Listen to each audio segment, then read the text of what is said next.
lost my tooth. I'm talking about the tooth fairy tradition. Is the tooth fairy a magical childhood memory?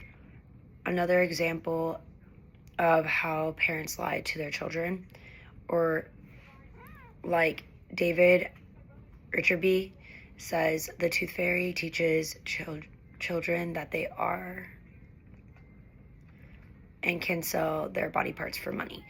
My mother told me that I would pull my teeth out the moment they were loose, compared to my sister, who would have just let them stay in a lot longer. My mother was afraid that she might swallow them. My memories aren't of pain, but more the excitement of the factor that I got the money after putting the tooth under my pillow. My sister was 2 years younger than me, so I got money longer, even when I knew she wasn't real. So, how did this tradition begin?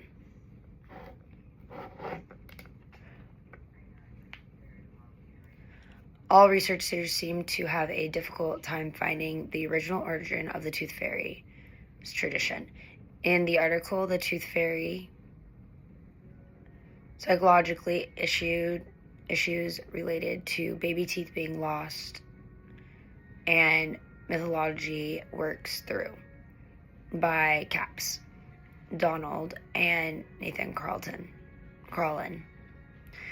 They have traced back in some time traditions in various regions of Europe of burying teeth and parents giving gifts under the pillows for their sixth tooth, or giving a minimal amount of money for their first tooth.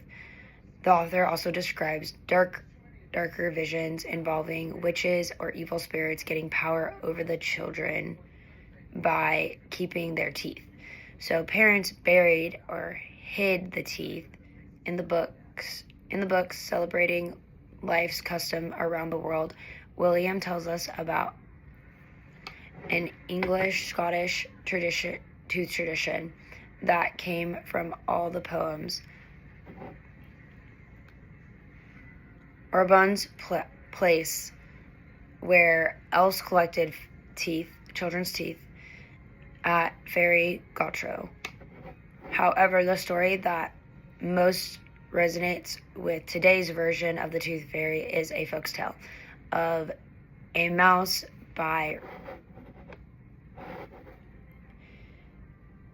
talking to her nest.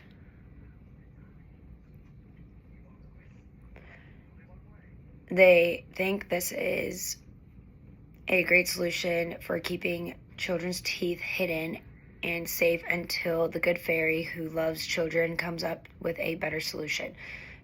She decides she would build a tooth museum for all teeth and would leave money behind so the parents would trust the fairy with their teeth. The king and queen agreed to this, and so here we are today. According to William, the children placed their lost teeth under a pillow, and the fairy received and replaced it with money. Is the American invention. It became popular in 1908 when an article in the Chicago Tribune suggested to parents that children would be more willing to give up their teeth for a gift or money. The average is $3 to $5 per tooth. Some parents choose to give toys, stickers. Some parents also choose to make it a magical celebration and put it in a special container for lost teeth. Personalized letters from the tooth fairy, trails of glitter dust, etc. So why do we think continuing to carry the tradition after all these years? William suggests that parents think this tradition helps them encourage their children to have good dental hygiene as well as celebrating a milestone. But Capps and Carlin suggest that losing the teeth is stressful for a child and gives them anxiety. I hadn't really considered all the parts of their body falling out. Does this create fear that other body parts will too. They do suggest that the current tooth fairy tradition helps kids process losing their teeth and celebrates when they are rewarded with money or a gift. Name? My name's Creighton Blake. After reading to you about the tooth fairy traditions, I just have a few questions for you. Okay. My first question is, what is your earliest memory of the tooth fairy? I would say my earliest memory is probably when I was like 5 years old, and I put up my sharp tooth, is what I called it, under my pillow, and then I got money in the morning. All right. My second question for you is, when did you lose your first tooth? I think probably when I was like 3. All right. My next question, how much money did the tooth fairy usually leave for one of your teeth? It depended on which tooth it was, but it ranged from like 10 to 15 bucks. They paid good. Who do you think first told you about the tooth fairy? Definitely my mom. My dad never talked about it. And then what age did you realize the tooth fairy wasn't real? I still believe till this day. And the last question I have for you, do you think the tooth fairy tradition is a good way to make losing teeth less scary for children? Why or why not? I feel like it's a good way because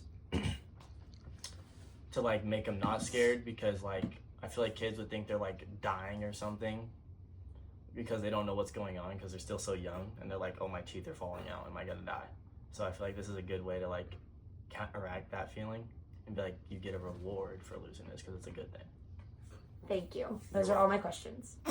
Please state your name. Colton Stedman. After reading you my tooth fairy tradition, can I ask you a few questions? Yeah. My first question for you is, what is your earliest memory of the tooth fairy? I'd say my earliest memory was like 8 when I found out she wasn't real. When did you lose your first tooth? I'd probably say about 2.5 years old. All right. How much money did the tooth fairy usually leave for one of your teeth? It depended, but most of the time it ranged from like $1 to $5. Okay. The next question is, who do you think first told you about the tooth fairy? Probably my friend. Told me it wasn't real. At what age did you realize the tooth fairy wasn't real? Around 8 again, yeah.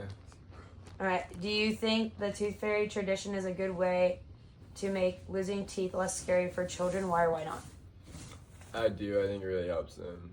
And they just get over the fear and, the pain, yeah, but like it doesn't really hurt afterwards. And it just gets them off their mind because they get a little bit of money too. Thank you. That is all my questions.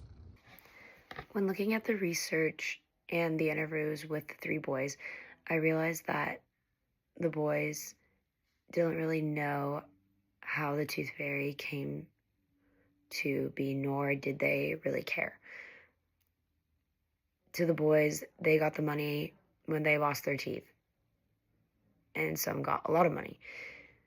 They didn't seem affected by the loss of a body part, although one story seemed like it would be traumatic and create a lot of stress.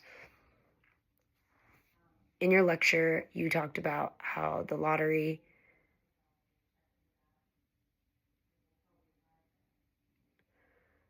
and you said these people are going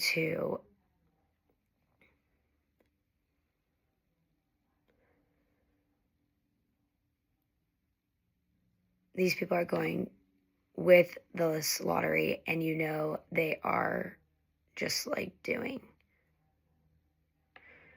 When they're going through these moments, they're going through every single year at the end. At the beginning of the summer solstice, and they don't even know why they're doing it. This relates to people doing traditions that they don't know the origins or the reason and just do it. In your lecture, you discussed how traditions start out as one thing, and then it gets changed and evolves into something entirely different, you said. And eventually people get groovy on this, and they're like, well, we'll put a tree in front of our cabin. The tradition originated like the tooth fairies to protect the children or make them stronger, and then they will transform over the years to celebrate the milestones for a child by making the tooth fairy look believable and real with fairy dust and notes. The boys all thought it was good and healthy for children to continue this tradition. Today, the tooth fairy seems to be a magical childhood memory where getting celebrated and rewarded for losing a body part. All three of the boys in the interview had good memories of losing their teeth and did not seem impacted by losing a body part. They also didn't seem upset and being lied to with something that isn't actually real. Regardless of if someone thought she was still real, I think that the original tradition may be darker, like an evil spirit, more superstitious in nature, like throwing teeth ending up fading. And the tradition seems to become more positive and more magical. It seems that parents like to help children cope with their stress and anxiety with something that is positive and rewarding.